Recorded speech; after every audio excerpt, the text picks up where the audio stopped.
Assalamualaikum warahmatullahi wabarakatuh. Selamat datang kembali di channel Kimia Merdeka Belajar. Pada kesempatan kali ini kita akan membahas materi kimia. Kita mulai dari materi.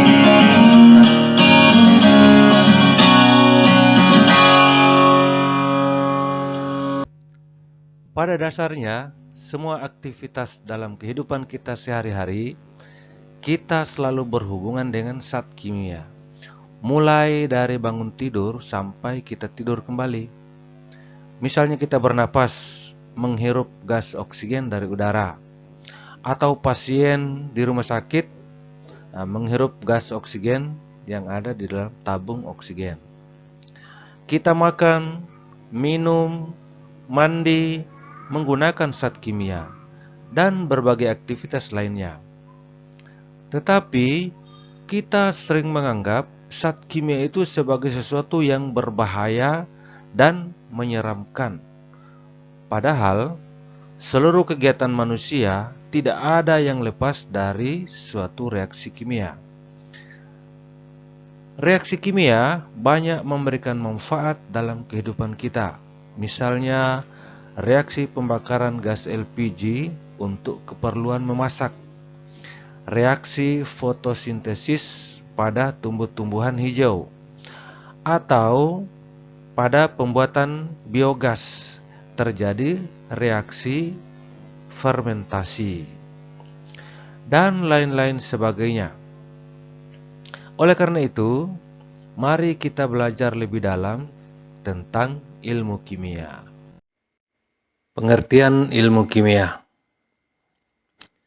Ilmu kimia adalah ilmu yang mempelajari tentang susunan materi, struktur materi, sifat-sifat materi, perubahan materi, serta energi yang menyertai perubahan materi.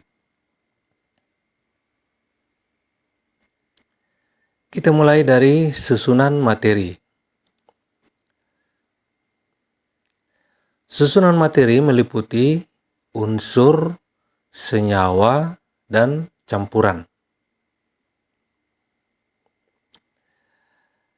Unsur adalah zat tunggal yang tidak dapat diuraikan lagi menjadi zat yang lebih sederhana.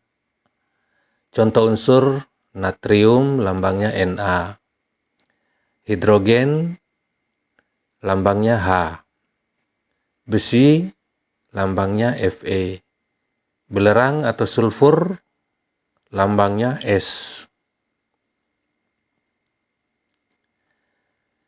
Yang kedua, senyawa.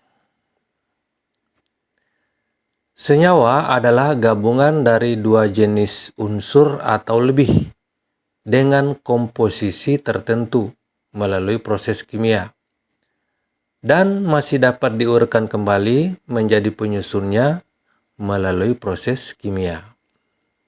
Contoh senyawa misalnya CO2. Ini adalah CO2 dalam bentuk es kering atau dry ice. Ini air merupakan senyawa, rumusnya H2O, tersusun dari unsur H dan O. Ini adalah batu kapur, rumusnya CaCO3 atau kalsium karbonat. Ini natrium hidroksida, rumusnya NaOH. Yang ketiga, campuran. Campuran adalah gabungan dari dua jenis zat tunggal atau lebih dengan komposisi tidak tertentu melalui proses fisika, dan masih dapat diuraikan lagi menjadi komponen penyusunnya melalui proses fisika. Contoh campuran, misalnya adukan beton, ini campuran pasir, semen, dan lain-lain. Itu disebut campuran kasar. Campuran kasar yang lain, misalnya campuran tepung dengan air, biasa disebut suspensi. Ini campuran air dengan garam dapur merupakan campuran homogen, membentuk larutan. Sedangkan susu merupakan contoh dispersi koloid. Yang kedua, yang dipelajari dalam ilmu kimia adalah tentang struktur materi.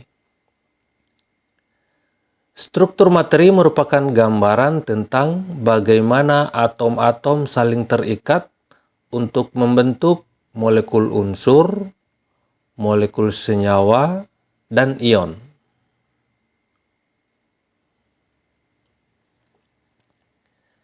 Molekul unsur, misalnya ini, gas hidrogen, rumusnya H2, gas oksigen, rumusnya O2, gas nitrogen, rumusnya N2, dan gas klor, rumusnya Cl2, tersusun dari unsur yang sejenis. Molekul senyawa adalah molekul yang tersusun dari unsur yang berbeda, misalnya nitrogen oksid atau NO, air H2O tersusun dari unsur H dan O, nitrogen dioksida atau NO2, karbon dioksida atau CO2. Sedangkan ion adalah atom atau kumpulan atom yang bermuatan listrik, biasa bermuatan listrik positif atau bermuatan listrik negatif. Ini adalah contoh atom yang bermuatan listrik. Ini kumpulan atom yang membentuk ion negatif.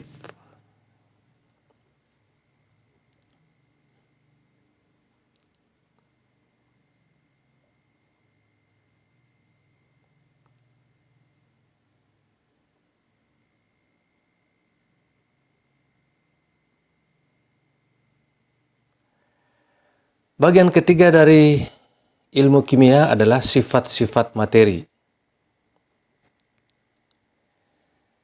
Sifat materi atau zat adalah spesifik. Misalnya mudah terbakar seperti gas hidrogen, atau mudah membusuk seperti buah-buahan, atau mudah meledak seperti bom.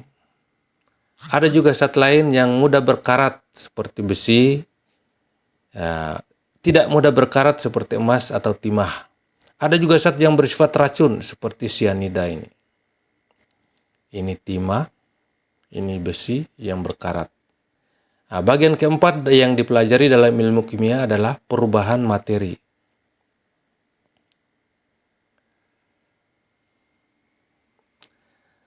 Perubahan materi terbagi menjadi perubahan fisika dan perubahan kimia. Perubahan fisika adalah perubahan materi yang tidak menghasilkan zat baru. Contohnya es yang mencair, lilin yang meleleh, pelarutan gula dalam air, atau beras digiling halus menjadi tepung. Kan beras dengan tepung beras tidak berubah hasilnya, tetap beras juga. Skema perubahan fisika dapat dilihat di diagram ini. Ini perubahan dari zat padat, zat cair, zat gas. Sedangkan perubahan kimia adalah perubahan materi yang menghasilkan zat baru, tentunya dengan sifat-sifat yang baru pula. Contoh, nasi menjadi basi, kertas dibakar menjadi abu, peristiwa perkaratan besi. Ini menghasilkan zat baru semua. Kertas dibakar menjadi abu. Kemudian bagian terakhir yang dipelajari dalam ilmu kimia adalah energi. Setiap perubahan kimia selalu disertai dengan perubahan energi. Energi adalah kemampuan untuk melakukan usaha atau kerja. Energi tidak dapat diciptakan atau dimusnahkan. Energi hanya dapat diubah dari satu bentuk ke bentuk lainnya. Misalnya, lilin ini dibakar menghasilkan energi panas. Si cewek cantik ini makan mie untuk mendapatkan tenaga untuk beraktivitas. Demikian juga kayu yang dibakar.